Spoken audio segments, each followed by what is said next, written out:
जैसा मैं आपको बता रही थी कि पहले 3 महीने में जो आपको प्रिकॉशंस रखने हैं, hygiene, proper visits, get the tests done जो आपको डॉक्टर्स को दिखाने हैं, डॉक्टर की सलाह मानिए, दूसरों के एक्सपीरियंसेस को लेकर के अपने ऊपर मत उतार लीजिए कि बस उनके हुआ था तो आपके भी वही होगा। हर प्रेगनेंसी अलग होती है, सेम लेडी में भी कोई 2 प्रेगनेंसीज एक जैसी नहीं होती हैं। और किसी चीज़ को कोई खाने के लिए मना करे या कोई बोले ये खाओ तो इसका कोई बहुत बड़ा इशू बनाने की ज़रूरत नहीं। भगवान ने बहुत सारी चीज़ें बनाई हैं, ये नहीं तो ये सही, ये नहीं तो ये सही, आप कुछ भी खा सकती हैं। तो इसके लिए उसके लिए भी कोई बहुत बड़ा इशू बनाने की ज़रूरत नहीं है। जो कोई मना करता है, क्योंकि आपने सारा दिन वही थोड़ा ना खाना, कोई ये तो आपको बोल नहीं रहा है खाना बंद कर दो। हाँ, पर मैं बाहर के खाने के बारे में तो ज़रूर कहती हूँ कि बाहर का खाना अवॉइड करना चाहिए। और सिर्फ बाहर का ही नहीं अवॉइड करिए, दूसरी चीज़ आपको ये नहीं मालूम वो कितनी देर से स्टोर्ड है, आपको ये नहीं मालूम उसका ट्रांसपोर्टेशन कैसे हो रहा है, कितनी देर वो प्लास्टिक में ही बार बार गर्म हुआ है। और क्योंकि अब तो ये भी पता चल गया कि जो सिंपल से टी बैग्स हम लोग बहुत यूज़ करते हैं उसकी वजह से कि हमारे ब्रेन में माइक्रो प्लास्टिक्स चले गए। बताइए, कोई सोच सकता है कि टी बैग की वजह से दिमाग में माइक्रो प्लास्टिक्स चले गए हैं? तो रोज नई रिसर्च आ रही है। अगर हम रोज की नई नई चीज़ें आपको बताएं तो सारा दिन मेरे को आधे से ज़्यादा दिन तो पढ़ते रहना पड़ेगा नई नई चीज़ें बताने के लिए। तो इसलिए मेरा कहना है कि अपनी लाइफ को सिंप्लीफाइड रखिए, अपनी तरफ से जहाँ तक हो सके ऑर्गेनिक और हेल्दी खाइए। दूसरा कि बाहर अननेसेसरी लोगों से मत मिलने जाइए। अगर कोई एडमिटेड है तो प्लीज़ एक्सक्यूज़ योरसेल्फ, नहीं हॉस्पिटल चले हैं क्योंकि वो बीमार हैं उनको मिलने चल रहे हैं, वो भी मत करिए, क्योंकि हॉस्पिटल में हर तरह के बीमार व्यक्ति होते हैं, आपको इन्फेक्शन कैच कर लेंगे। उसी समय जाइए जब ज़रूरत हो। और दूसरों का एडवाइस जो है फॉलो कर करके कि आप ये ले लीजिए। अपने लोग अक्सर जो है डॉक्टर जो बताते हैं उसको शायद कभी कभी कई लोगों को देखा है कि कम सुनते हैं, अगल बगल वाले आके जो एडवाइस देते हैं उसको गांठ बांध लेते हैं। तो गांठ बांधिए नहीं करिए, वो सही है गलत है डॉक्टर से डिस्कस कर लीजिए ना आप, कि आपको ये ऐसे ऐसे बताया गया है कि उसमें क्या तथ्य है। जब आपने अपने पेट को हैंडल किया हो तो ज़रूर उसके बाद हाथ धो लीजिए। और कई लोग जो हैं कि उनका पेट बहुत प्यार करता है और उनको लिख वगैरह करें, please don't allow that, because वो इन्फेक्शंस आपके साथ होंगे और आपके पास ये तो वैसे भी नहीं करना चाहिए किसी को, हर तरह की कई बीमारियां फैल सकती हैं। लेकिन प्रेगनेंसी में तो आपको एक्स्ट्रा एहतियात बरतना चाहिए। और एक्चुअली अगर आप पेट्स रखते हैं तो जहाँ तक हो सके एक किचन और खाने की जगह से उसको दूर रखिए, नहीं तो ये आपके पेट को आदत पड़ जाती है इधर उधर मुंह मारने की, और क्या चीज़ जूठी हो गई क्या नहीं हुई आपको नहीं पता चलेगा। दूसरा है कि पेट को अपने बेड में, आप लोग तो अपना नहा धो करके अच्छे से बेड सारी हाइजीन मेंटेन करेंगे, और वो आपका पेट को घूम घाम कर करके आ करके सीधे आपके बेड पर घुस, तो आपकी हाइजीन तो कहीं की नहीं रही। तो इसलिए आपको हाइजीन मेंटेन करना तो आप ही की जिम्मेदारी होती है ना। तो पहले घर लोग बोलते हैं कि हमने बाहर कुछ नहीं खाया था, मेरे को डायरिया होगा, मेरा पेट खराब हो गया। पहले घर में देखिए कि घर में क्या क्या चीज़ें हो रही हैं। और इसमें मैं एक चीज़ बोलती हूँ लोगों को कि, और लोगों को बुरा नहीं मानना चाहिए लेकिन मैं एक ज़रूर है कि लोग जब खाना का ढक्कन उठाते हैं तो अक्सर मैंने देखा है ढक्कन ऐसे उठा के यूं ही ऐसे बगल में रख देते हैं और फिर उसको उठा करके वापस उसके ऊपर रख देते हैं। तो उसमें जो भाप स्टीम वगैरह जो भी था अपने बैक्टीरिया वहाँ से, और मान लीजिए फ्लैट प्लेट का ढक्कन था तो वो आपने फिर अपने ही खाने में बैक्टीरिया इंट्रोड्यूस कर दिए। तो इसलिए कभी भी वो उठाइए तो उसको उल्टा करके रखिए, जिससे कि वो, क्योंकि आपका डाइनिंग टेबल देखने में हो सकता है कि बिल्कुल साफ सुथरा लगे, आपका काउंटर साफ सुथरा लगे, लेकिन यू डोंट नो कि उसमें क्या बैक्टीरिया है कि नहीं है। इसलिए हाइजीन एट ऑल टाइम्स तो is one of the most important things that one should follow. और उसको ढक्कन को उल्टा रख करके और उसी को फिर यूज़ करिए। अब ये बहुत सारी चीज़ें जो मैं आपको बता रही हूँ फर्स्ट ट्राइमेस्टर में ही, वो एक्चुअली डाइट एंड डाइट को हेल्दी कैसे रखना उसके अंतर्गत आती है।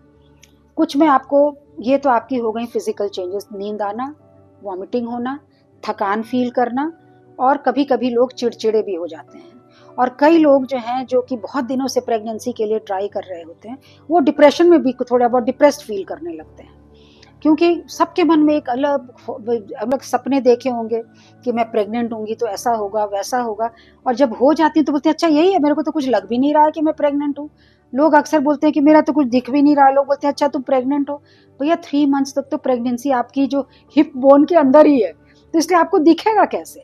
आपके सिम्टम्स आपको फील हो सकते हैं but you nobody can make out कि, और खास करके अगर आपका वजन थोड़ा ज़्यादा है तो और ज़्यादा दिन से पता चलेगा कि आप प्रेग्नेंट हैं कि नहीं हैं।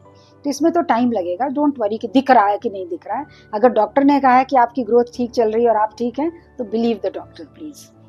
इसमें एक चीज़ और भी है कि कई लोगों को होता है ना कि कभी स्पॉटिंग हो गई या कुछ ब्लीडिंग हो गई, तो which are the risk points. The risky points है, नंबर 1, अगर आपकी वॉमिटिंग रुक नहीं रही है थमने से, आपको किसी भी प्रकार का फीवर वगैरह या कुछ भी हो गया हो, किसी तरह का इन्फेक्शन हो, सर्दी खांसी भी हो, तो भी आप फिजिशियन से एक बार ज़रूर मिल लें। बता दीजिए उनको कि आप प्रेग्नेंट हैं, क्योंकि कौन सा इन्फेक्शन है, किसके लिए कौन से टेस्ट हैं, लेट द डॉक्टर डिसाइड कि ये सिंपल वायरल है और होम रेमेडी से ये ठीक हो जाएगा। Don't make a decision on your self कि कुछ नहीं था, थोड़ी सी तो खांसी थी, थोड़ी सी। अब कोविड भी जब हुआ था तो क्या था, लोगों को हल्की सी खुसखुसाहट ही तो गले में होती थी, उससे ज़्यादा तो कुछ होता नहीं था। तो इसलिए लेट द डॉक्टर डिसाइड कि आपको कुछ एक्चुअल बीमारी है कि नहीं है। अपने आप सेल्फ ट्रीटमेंट भी मत लीजिए। इतना ज़रूर कर सकती हैं कि अनलेस आपको किसी चीज़ से एलर्जी नहीं है और आपको फीवर हाई है तो आप एक पैरासीटामॉल ले लीजिए, एक लेने से आधी ही ले लीजिए कम से कम, तो टेम्पररी आपको रिलीफ मिल जाएगा। And then you go and see the doctor and the doctor can advise test and make the diagnosis. Patients अक्सर हिचकिचाते हैं जाने में, तो वो ऐसे ही अननेसेसरली वो कुछ भी तो नहीं है, कुछ भी तो नहीं, कुछ भी तो नहीं है। हो सकता है डॉक्टर को बोलने दीजिए ना कि कुछ नहीं है, आफ्टर असेसमेंट एंड आफ्टर अगर टेस्ट की ज़रूरत है वो सब करके, अपने से मत सोच लीजिए। ये एक इम्पॉर्टेंट। दूसरा है कि हो सकता है कि आपको यूरिन में जलन हो। सबसे कॉमन कारण है कि आप पानी कम पी रही हैं, यूरिन आपका बहुत डार्क कलर्ड का आ रहा हो। तो डार्क कलर 2 वजह हो सकती हैं। हो सकता है कि यही जो आप विटामिन वगैरह ले रही हैं उसमें कई बार टार्ट्राजीन या कुछ ऐसा प्रोडक्ट होता है, बी कॉम्प्लेक्स वगैरह की टैबलेट खा रही है, तो उससे भी यूरिन येलो आ सकता है। फिर उसका येलोपन तरह दूसरा होता है। और एक हो सकता है कि आपको कहीं जॉन्डिस ही ना हो, या सबसे सिंपल कारण यूरिन डार्क येलो होने का है कि you are dehydrated, so you need to increase your water intake. आपको इस बात का ध्यान रखना होगा कि फीवर वगैरह हो या कुछ भी हो, किसी भी तरह की तकलीफ हो, आप डॉक्टर से सलाह लीजिए, रादर देन इसने बोला उसने बोला और उसमें वैल्यूबल टाइम वेस्ट हो जाए। फ़ोन पर डॉक्टर इलाज करना उनके लिए मुश्किल है।